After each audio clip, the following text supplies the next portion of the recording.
तो स्टूडेंट कैसे हैं आप लोग। स्वागत है आपका अपने channel Success Academy with Praveen.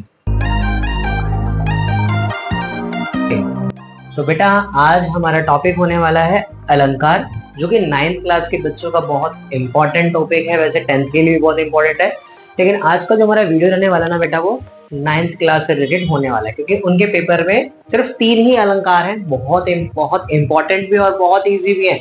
कई सारे बच्चे तो अलंकार के नाम से डर जाते हैं कि अलंकार इतना हार्ड टॉपिक है, इतना कहीं ना कहीं कठिन लगता है कई लोगों को अलंकार। लेकिन अलंकार में आपको रियलिटी बताओ ना, अलंकार बहुत इजी है, बहुत ही ज्यादा इजी अलंकार। ठीक है बेटा। तो अलंकार बेटा, अलंकार का अर्थ होता है आभूषण, गहना, है ना। जिस तरीके से अगर हम अपनी बात करें, जब हम लोग पार्टी में जाते हैं तो खूब अपने आप को तैयार करके जाते हैं, है ना, रिंग पहन के जाते हैं। तो ऐसे जब हम कहीं ना कहीं जब वाक्यों को जब हम सजाते हैं ना, ठीक है ना, तो उसी को हम अलंकार के रूप में व्यक्त करते हैं। तो बेटा आज का पहला टॉपिक है हमारा जो अलंकार होने वाला है, उसका जो पहला जो स्टार्टिंग हमारा फर्स्ट जो अलंकार होने वाला है वो है अनुप्रास अलंकार। बेटा जी अनुप्रास अलंकार ना बहुत इजी अलंकार है। अनुप्रास अलंकार जितने भी अलंकार है ना, सबसे इजी अलंकार है ये। अनुप्रास अलंकार बेटा कह सकते हो, इसकी पहचान जो होती है ना, ठीक है ना, कोई भी एक वर्ण में क्या आता है बेटा, स्वर भी आते हैं और व्यंजन भी आते हैं। स्वर भी आते हैं, व्यंजन भी आते हैं, ठीक है ना। स्वर में आपका आ से अनार आ जाएगा, आ से लेकर आह तक, आ ई उ ऊ, और का से कबूतर वाला जो होता है वो आपका व्यंजन वाला पार्ट में आता है। ठीक है ना। कई सारे बच्चों को तो स्वर और व्यंजन ही नहीं पता कि स्वर और व्यंजन क्या होते हैं, है ना। तो ध्यान रखना बेटा, ठीक है ना। जब किसी भी एक वर्ण की आवृत्ति बार बार, यानी कि अगर वो बार बार रिपीट हो रहा है एक लाइन में, तो उसी को हम क्या बोलेंगे, अनुप्रास अलंकार। अनुप्रास अलंकार की पहचान मैंने आपको बता दी है। जैसे कि अगर मैं यहाँ पे एग्जांपल की बात करूं, तरनी, तनुजा, तट, तमाल। देखो यहाँ पे क्या रिपीट हो रहा है बेटा, त त त त। कितनी बार आया, 4 बार त आ गया। तो इससे हमने क्या सीखा कि भाई ये अलंकार कौन सा है, अनुप्रास अलंकार। एक और एग्जाम्पल मैंने यहाँ पे लिखा है, चारु चंद्र की चंचल किरणें। चारु चंद्र की चंचल किरणें। अब मैं इन चंचल किरणों की बात करूं तो इन चंचल किरणों में बेटा जी क्या रिपीट हो रहा है बेटा, देखो च च च। तो यानी कि मैं कह सकता हूं कि ये कौन सा अलंकार हो जाएगा, अनुप्रास अलंकार, है ना। चलो सेकंड अलंकार पे आते हैं। बहुत इजी था, कोई हार्ड नहीं, कोई कठिन नहीं, इजी। ठीक है, एकदम बढ़िया तरीके से पढ़ेंगे, आसान तरीके से पढ़ेंगे। ऐसा नहीं पढ़ेंगे कि भाई कुछ समझ में ना आए, इजी तरीके से पढ़ेंगे, ठीक है ना। कई सारे ऐसे टीचर्स होते हैं, मैंने देखा है कि यहाँ पढ़ा देते हैं, बच्चों को समझ में नहीं आता है, बुक की लैंग्वेज बोल देते हैं, ठीक है ना। तो मैं आपको अपने स्टाइल में पढ़ा रहा हूँ, क्योंकि बहुत इजी है। नेक्स्ट है यमक अलंकार।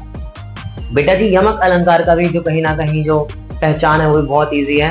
देखो जैसे हमने ऊपर पढ़ा था ना अनुप्रास अलंकार में, अनुप्रास अलंकार में क्या देखा था हमने, कोई भी वर्ण, ठीक है ना, कोई भी वर्ण अगर आपको रिपीट होता हुआ दिख जाए तो उसको हम क्या कहते हैं, अनुप्रास। ऐसे ही यमक भी है, बस यमक में पता है क्या है, वर्ण रिपीट नहीं हो रहा बेटा, शब्द रिपीट हो रहा है। क्या रिपीट हो रहा है, शब्द।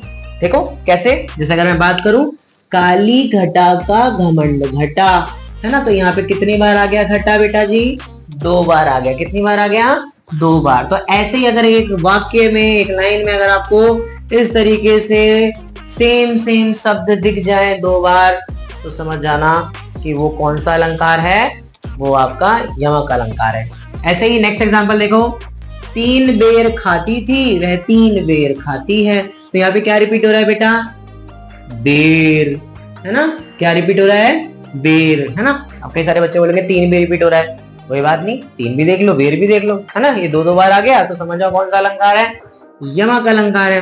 ठीक है, अब आता है हमारा नेक्स्ट अलंकार है जो कि श्लेष अलंकार। बेटा आपके ना 9th क्लास में सिर्फ 3 ही अलंकार आ रहे हैं। कौन कौन से, अनुप्रास, यमक, श्लेष। तो बेटा श्लेष अलंकार की ना थोड़ी सी ट्रिक, थोड़ी सी कहीं ना कहीं बच्चों को लगता है कि श्लेष अलंकार थोड़ा हार्ड है, उसकी ट्रिक थोड़ी सी पहचानने में दिक्कत होती है, क्योंकि थोड़ा सा ना कहीं यहाँ पर अर्थ अगर इसका पढ़े तो थोड़ा डिफिकल्ट हो जाता है पहचानना है इसको। जैसे कि अगर मैं बात करूं श्लेष अलंकार की बात करूं तो इसका अर्थ होता है चिपकना, ठीक है ना। इसमें क्या होता है, अगर आपको एक शब्द के 2 या 2 से ज्यादा अर्थ निकलते हैं, अगर आपने एक वाक्य देख लिया तो उसमें अगर एक शब्द के 2 या 2 से ज्यादा अर्थ निकल रहे हैं तो कौन सा अलंकार में आएगा बेटा, श्लेष अलंकार में। जैसे यहाँ पे क्या लिखा हुआ, आए अज्ञात दिशा से अनंत के घन। अब यहाँ पे देखो अनंत का मतलब ईश्वर भी होता है और अनंत का मतलब बहुत सारे भी होता है। मुझे पक्का पता है कि कई सारे बच्चों को तो समझ में नहीं आया होगा श्लेष अलंकार, लेकिन मैं आपको इजी बताऊं, समझ जाना। मैं आपको ट्रिक बता रहा हूँ, एक 9th क्लास के बच्चों, मैं आपको बहुत अच्छी सी ट्रिक बता रहा हूँ। अगर कोई भी अलंकार अगर आप देखो, तीन ही अलंकार तो आ रहे हैं, कौन कौन सा आ रहा है? अनुप्रास आ रहा है, यमक आ रहा है, श्लेष आ रहा है। दो की तो पहचान आपको बिल्कुल परफेक्ट पता है, दो की पहचान आपको बिल्कुल अच्छे से पता है, लेकिन आपको श्लेष की नहीं पता, मुझे पता है नहीं पता, और थोड़ा सा डिफिकल्ट भी लग रहा है। लेकिन ध्यान रखना, जब दो की पहचान आपको समझ में आ जाए तो इन दो को तो आप बहुत इजीली पहचान लोगे। दो को आप क्या पहचान लोगे? इजीली। जब लगा कि हाँ भाई इन दोनों की पहचान से कोई हटकर एक अलंकार आया है, एक वाक्य आया है जिसमें ये अलंकार है, तो समझ जाना वो श्लेष है। यानी कि कहने का मतलब है, अगर जो इन दोनों में से कोई नहीं होगा वो कौन सा अलंकार कहलाएगा बेटा जी? श्लेष अलंकार। ठीक है, तो ये आपको नंबर बिल्कुल ध्यान रखना भाई, अलंकार के नंबर कटने नहीं चाहिए पेपर में। बहुत इजी टॉपिक है, बहुत अच्छा टॉपिक है, बहुत प्यारा टॉपिक है। मैंने आपको श्लेष वाला भी, मैंने आपकी ये जो चिंता है ये दूर कर दी। श्लेष अलंकार मैंने बता देना, अगर ये दोनों में से नहीं होगा तो फिर वो कौन सा होगा?